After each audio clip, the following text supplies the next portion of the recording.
TRS టైంలో 2022-23లో 1,13,000 metric టన్నులు కొనుగోలు చేయడం.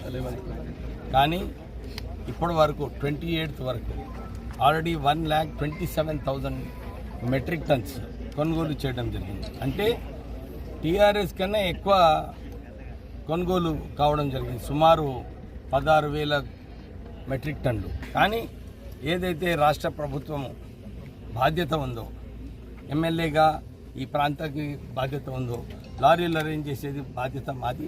ఆ అరేంజ్మెంట్ కావడం జరిగింది. అమాలీలు ఉన్నారు. సో రైతులకు అందరికీ కూడా మేము ఇదే రిక్వెస్ట్ చేస్తున్నాము, ఆందోళన పడకండి.